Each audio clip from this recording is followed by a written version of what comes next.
مرنے کے بعد بھی اولاد سے رشتہ ٹوٹتا نہیں ماں باپ کا۔ جس طرح زندگی میں والدین کے حقوق ہیں اولاد کے ذمے، مرنے کے بعد بھی والدین کے حقوق اولاد کے ذمے واجب الادا ہوتے ہیں۔ مختلف احادیث میں ان کا ذکر موجود ہے۔ پہلا حق الصلاۃ علیہما، ان پر جنازہ پڑھنا ہے۔ تجہیز و تکفین تدفین اس کے زمرے میں آتی ہے۔ وہ اولاد خوش نصیب ہے جو اپنے ماں باپ کا یہ حق ادا کر پاتے ہیں، ورنہ ایسے بد نصیب لوگ بھی ہیں جنہیں جنازہ آتا نہیں ہوتا اور ساری زندگی لوگوں کے جنازوں میں جا کے رسم ادا کر کے آ جاتے ہیں، اور جب اپنے ماں باپ انتقال کر گئے تو یہ دھوکہ پھر ان کے ساتھ بھی انہیں کرنا ہوتا ہے۔ تو وہ کیا سوچ رہے ہوں گے کہ یہ ماں باپ کے مرنے کے بعد ان کا پہلا حق تھا جو ہم نے ادا نہیں کیا۔ دوسرا حق استغفار لہما، ان کے لیے بخشش کی دعا کرنا، مغفرت کی دعائیں کرنا، اے اللہ ان کی مغفرت فرما۔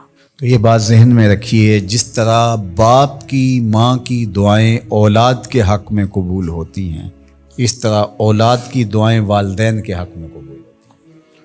تو ان کے لیے استغفار کیا جائے۔ ایک شخص فوت ہوا اور اپنی بدعمالیوں کی وجہ سے قبر میں جکڑا گیا، تو بعد میں اچانک اس سے عذاب اٹھا لیا گیا کچھ عرصے کے بعد۔ تو بارگاہ عزدی میں عرض گزار ہوا، مالک میرے اعمال تو ایسے نہیں تھے کہ مجھے ان مشکلوں سے نکال کے کھڑکی کھول دی گئی جنت کی، تو کہا کہ تیرے مرنے کے بعد تیری بیوی کے ہاں جو بیٹا پیدا ہوا، تیرا بچہ پیدا ہوا، پھر اس نے اس کو پروان چڑھایا، اب وہ بولنے لگا اور اس کو وہ درس گاہ میں چھوڑ آئی، تو استاد نے اس کو پڑھایا، بیٹا پڑھو بسم اللہ الرحمن الرحیم، تو اس نے یہ پڑھا، مجھے شرم آئی کہ اس کا بیٹا مجھے رحمان الرحیم کہہ رہا ہے اور میں اس کو عذاب دوں۔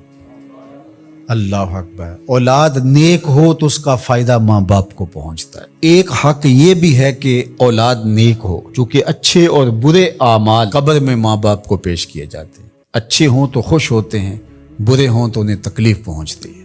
اس لیے ماں باپ کا مرنے کے بعد جو اولاد کے ذمے حق ہے، ان میں سے ایک حق یہ ہے کہ وہ نیک اور صالح ہوں تاکہ ان کو قبر میں راحت پہنچے۔ تیسرا حق ماں باپ کا جو اولاد کے ذمے ہے وہ انفاذ العہد ہے، ان کے عہد پورے کرنے، ان کے وعدے پورے کرنے۔ یعنی انہوں نے جو عہد کر رکھا تھا کسی وجہ سے پورا نہیں کر سکے، تو اولاد کے ذمے ہے کہ وہ اس کو ادا کرے۔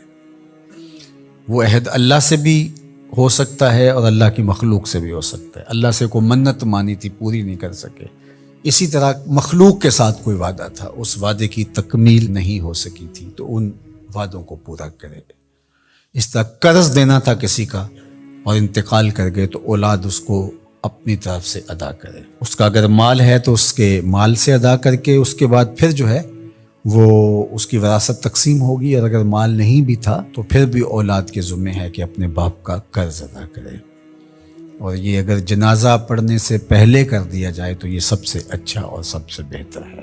ایک تو یہ ہے کہ انہوں نے جو وعدے کر رکھے تھے، ان کے جو عہد تھے وہ پورے کرے، لیکن اس کے زمرے کے اندر وہ واجب کی سطح تک تو نہیں ہے، لیکن ان کے حقوق میں سے ہے کہ ان کے معمولات خیر کو جاری رکھے۔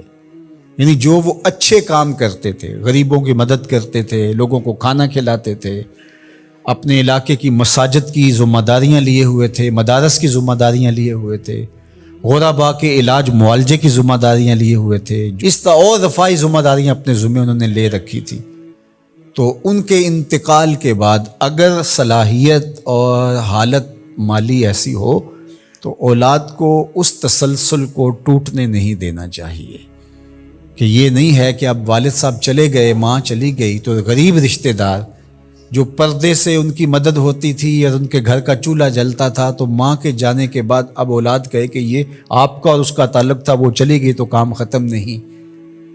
اس معمول کو جاری رکھیں، قبر میں ماں کی روح خوش ہوگی، روح بھی خوش ہوگی، اور اس کا اجر آپ کو بھی ملے گا، اور برابر اتنا ہی اجر آپ